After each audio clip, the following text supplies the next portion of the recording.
అవకాశాలు గాని, నాకు తెలిసినంత వరకు పార్టీలో ఇంకే ఇతర నాయకులకి ఇవ్వలేదన్నది అందరికి తెలిసిందే. ఆయనకు కూడా తెలుసు. సో, ఇక్కడ బాలినేని శ్రీనివాసరెడ్డి గారు వెళ్ళిపోయినంత మాత్రాన వైఎస్ఆర్ పార్టీకి ఏమవుతుందని అక్కడ ఇంకా ప్రకాశం జిల్లాలో ఇప్పుడు చూస్తే ఇంకా పార్టీ కార్యకర్తలు గాని, నాయకులు గాని ఇంకా గట్టిగా పనిచేస్తా ఉన్నారు. మంచి నాయకత్వం వచ్చింది. అక్కడ అందరూ కూడా మరి ఎవరొచ్చారు సార్ కొత్త మంచి నాయకత్వం నాయకత్వం అంటే? వైపు ఇప్పుడు బాలినేని శ్రీ ఒక నాయకుడు వెళ్ళిపోయాడు, ఆ నాయకుడి ప్లేస్ ఇంకో నాయకుడు పుడతాడు కదండి. ఆల్రెడీ ఇక్కడ మేకప్ వద్దు గాంభీర్యాన్ని ఏమైనా ప్రదర్శిస్తుందా బాలినేని విషయంలో వైసీపీ? మాకెందుకు బాలినేని శ్రీనివాసరావు గారు పవర్ సెంటరా లేకపోతే కింగ్ మేకరా? ఆయన చూసి మేము మేకపోతే గాంభీర్యం ప్రదర్శించడానికి ఆయన ఏం చేయగలడు? మీ జనసేన పార్టీలోకి వచ్చాడు కదా, ప్రకాశం జిల్లా మొత్తం కూడా రేపు జిల్లా వ్యాప్తంగా ఇప్పుడు 6 జిల్లాలు అన్నారు. 6 జిల్లాలు పక్కన పెట్టండి, ప్రకాశం జిల్లాలో ఉన్నటువంటి సీట్లను గెలిపించమంటే నాకు దమ్ముంటే కాదు సార్, ఏంటి బాలినేని మీరు అలా తీసి పారేస్తున్నారు? రాజశేఖర రెడ్డి గారి అభిమాని అయిన రాజశేఖర రెడ్డి గారి కోసం మంత్రి పదవి వదిలేసుకున్నారు. రాజశేఖర రెడ్డి గారికి బోల్డ్ మంది మంత్రి పదవి వదిలేసుకున్నారు. మంత్రి పదవి వదిలేసుకున్నారు. జగన్ గారు అంటే తిరిగారు. పాపం ఆయనకి అన్యాయం చేయలేదా మీ పార్టీ? మేం చేయాలా? మా పార్టీ అయితే ఎటువంటి అన్యాయం చేయాలా? ఆయన మా పార్టీకి అన్యాయం చేశాడని మేము అనుకున్నాం, లేదా ఆయనకి ఆయన అన్యాయం చేసుకుని వెళ్ళిపోయాడు అనుకున్నాం. అంతేగాని మా పార్టీ ఎప్పుడు కూడా బాలినేని శ్రీనివాసరెడ్డి గారికి ఎటువంటి అన్యాయం చేయాల. అదే బాలినేని శ్రీనివాసరెడ్డి మంచోడు కాదు, బాలినేని శ్రీనివాసరెడ్డి ఒక అవినీతి పరుడు, బాలినేని శ్రీనివాసరెడ్డి జనసేన పార్టీని లేకుండా చేస్తానన్న వ్యక్తిని అవతల టీడీపీ నాయకులు దామచర్ల జనార్దన్ వీళ్ళందరూ కూడా అపోజ్ చేశారు. ఆ వ్యక్తిని పార్టీలోకి రాకుండా చేశారు అని మీరే ప్రచారం చేసుకున్నారు. మరి ఆ వ్యక్తి మంచి కాదు, అసలు ఆ వ్యక్తి అవినీతి పరుడు అని చెప్పిన వ్యక్తిని మీ పార్టీలోకి రాగానే మంచోడు అయిపోయాడు. ఆ పార్టీకి రాగానే ఇప్పుడు 6 జిల్లాలకు పగ్గాలు అప్పచెప్పారంట.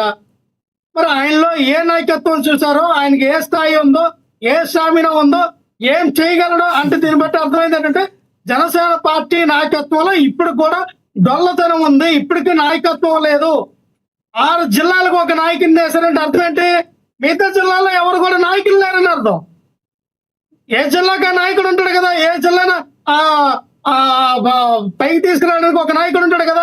6 జిల్లాలకు ఒక నాయకుడు వేశారంటే అర్థం ఏంటి? రాయలసీమలో మీకు ఎవడ నాయకులు దొరకల అంటే రాయలసీమలో ఎవడ మీ పార్టీకి నాయకులు లేరని అర్థం కదా. నాయకులు లేకపోతేనే మీ పరిస్థితి ఎలా ఉంటే అన్నిటికీ నాయకులు ఉంటే పరిస్థితి ఎలా ఉంటుందో ఊహించుకున్నారా? అలాగే ఏమైంది? మా పరిస్థితి ఏమైందండి?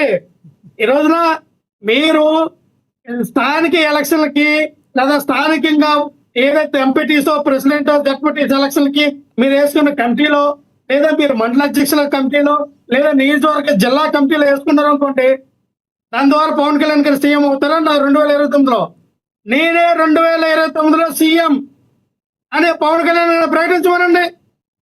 సమాస్ వాళ్ళు కింద స్థాయి నుంచి పార్టీని పునర్నిర్మాణం చేసుకున్నారు, సంస్థాగతమైనటువంటి నిర్మాణం చేశారు. వాళ్ళ కింద గ్రామ స్థాయి నుంచి వాళ్ళ బూత్ లెవెల్ నుంచి ఒక కమిటీని వేసుకున్నారు. ఈ రోజున 2029కి పవన్ కళ్యాణ్ గారు సీఎం అని చెప్పుకోలేకపోతూ ఉన్నారు.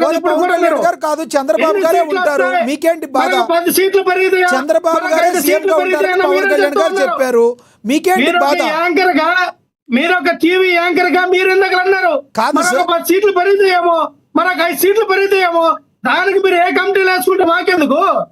కాదు సార్, చంద్రబాబు గారే సీఎం గా ఉంటారు, మీకేంటి బాధ? అంటే 29 సింగిల్ గా ఉండాలి, సింగిల్ గా రావాలని ప్రకటించలేకపోతూ ఉన్నారు.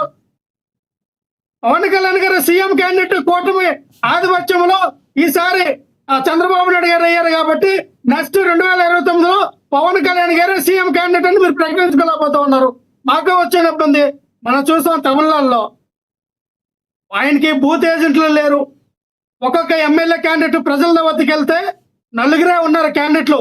పాప జెండా పట్టుకోవడానికి కూడా సరైన వ్యక్తులు లేరు. ఒక క్యాండిడేట్ల దగ్గర గెలవలేదా 108 సీట్లు, అవలేదా మినిస్టర్లు, ఒక పరిపాలన వ్యవస్థను స్థాపించలేదా విజయ్?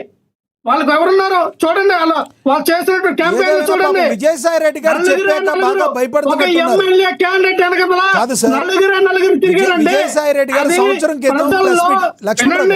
లక్ష్మణ్ ఏంటంటే సార్, విజయసాయి మీరు రెడ్డి మీ మాట్లాడిస్తారా? నేత, మీరు ప్రశ్నలు మీ వేస్తారా? మాజీ నేత కాదు సార్, మీ మాజీ నేత విజయసాయి రెడ్డి గారు వాళ్ళిద్దరూ కలిసి ఉండగా మీరు ఏమీ చేయలేరు అని చెప్పింది మీకు బలంగా మనసులో నాటుకుపోయినట్టుంది. పక్క రాష్ట్రంలో విజయ్ మాకెందుకు? గారికి ఇక్కడ పవన్ కళ్యాణ్కి సంబంధం ఏంటి?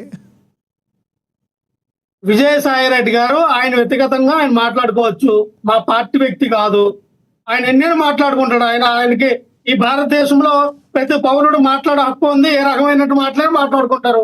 అదే ఆయన ఫ్రీడమ్ ఆఫ్ స్పీచ్. అది ఆయన ఏమనుకుంటాడు, అది మా పార్టీ కింద జగన్మోహన్ రెడ్డి గారు రైట్ హ్యాండ్ కదండి ఆయన. అదే విజయ్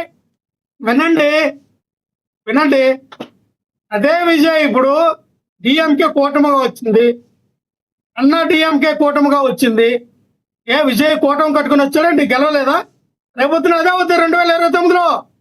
మీరు ఎన్ని కూటములు కట్టుకున్నా, ఆంధ్రప్రదేశ్ లో పార్టీలన్నీ ఒకవైపు వచ్చినా గెలిచింది జగన్మోహన్ రెడ్డి గారే. ఇక్కడ ప్రభుత్వం ఏర్పాటు చేసేది వైఎస్ఆర్ కాంగ్రెస్ పార్టీ అనేది. జగన్మోహన్ రెడ్డి గారికి ఉన్న ధైర్యం కూటమి ప్రభుత్వం కాదు సార్. ఒక్క మాట మిమ్మల్ని అడగాలి.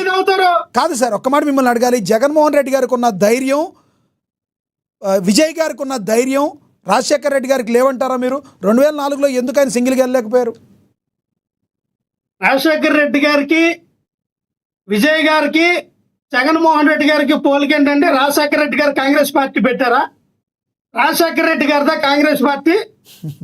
రాజశేఖర రెడ్డి గారు కాంగ్రెస్ పార్టీలో వన్ ఆఫ్ ద మెంబర్.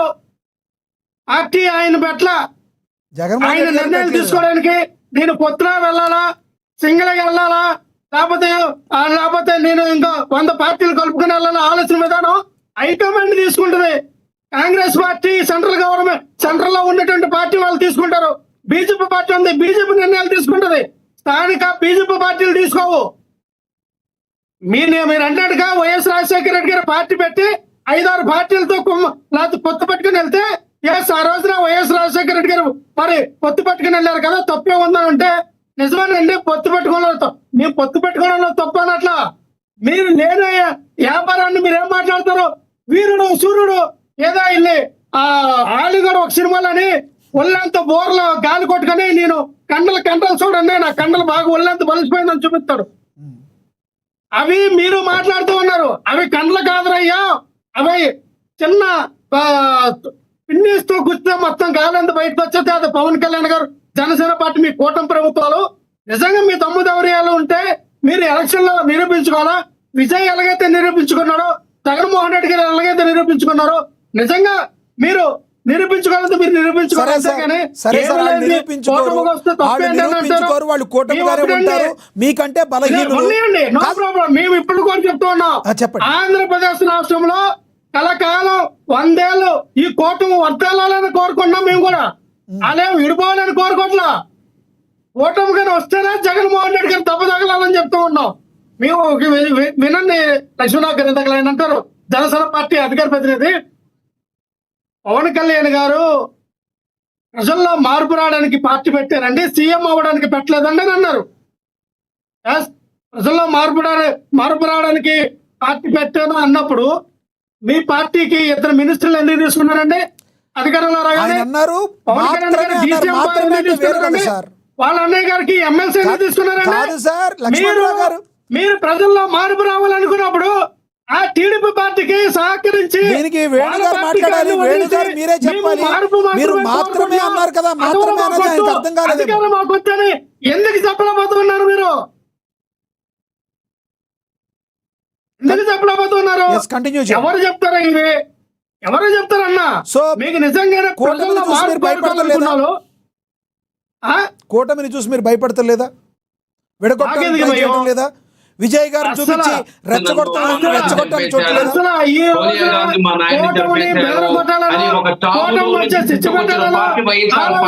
మాకు లేదు, మాకు ఉండదు కూడా. మీరు అలాగే రావాలా, మేము ఎలాగా కొట్టాలా? ఈ రోజున ప్రజలు ప్రజలు మద్దతు, ప్రజల యొక్క నమ్మకం, ప్రజల యొక్క విశ్వాసం, ప్రజలు ఓటేయాలి, గెలిపించాలి అన్న ఆలోచనలు ఉన్నప్పుడు 100 పార్టీలు ఏకం కలిపి వచ్చినా జగన్మోహన్ రెడ్డి గారిని ఎవరైనా చేయలేరండి. ఈ రోజున విజయ్ గారికి ఏముంది? మరి అన్ని పార్టీలు కలిసి వచ్చారు. 2024లో పవన్ కోసం జనసేన పార్టీ కోసం ఎందుకు తగలగలాడినాడో జగన్మోహన్ రెడ్డి గారు చెప్పాలి. ప్రశాంత్ కిషోర్ స్వయంగా ఒక ఇంటర్వ్యూలో వచ్చి పవన్ కళ్యాణ్ జనసేన పార్టీని నాకు కలుపుకోవాలి, నేను ఎన్నికల్లో పోవాలంటే ఖచ్చితంగా జనసేన పార్టీ నాకు రావాలని చెప్పి పదే ప్రశాంత్ కిషోర్ గారే ఇంటర్వ్యూలో చెప్పారు.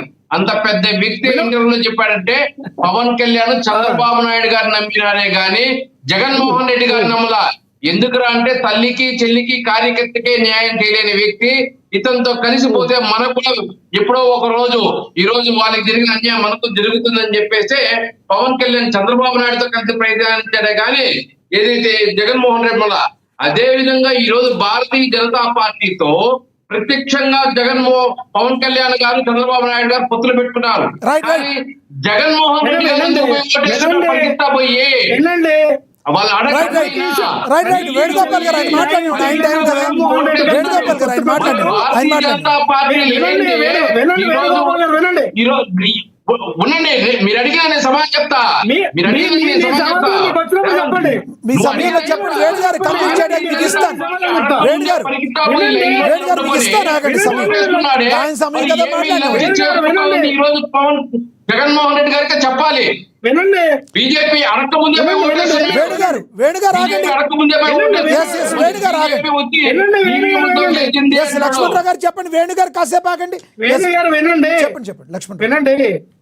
ఇప్పుడు పొత్తులో జగన్మోహన్ రెడ్డి గారు పవన్ కళ్యాణ్ గారితో వెళ్ళాలనుకున్నారు. ఆయన పీకే చెప్పారని మీరు చెప్తూ ఉన్నారు. అప్పుడు తల్లికి చెల్లికి న్యాయం చేయలేని నేను ఎందుకు సపోర్ట్ చేయాలా? చంద్రబాబు నాయుడు అయితే ఉత్తముడు కాబట్టి, చంద్రబాబు నాయుడు వాళ్ళ అమ్మ నాన్నని తిట్టించాడు కాబట్టి వాళ్ళ అన్నయ్యని ఆ పార్టీ పీకిసినా పర్లేదు, వాళ్ళ పిల్లలు ఎవరితోనో లేచిపోతే వాళ్ళ కుటుంబాన్ని నాశనం చేసినా పర్లేదు, అయినా నేను టీడీపీకి అనుకూలంగా నేను సపోర్ట్ చేస్తాను.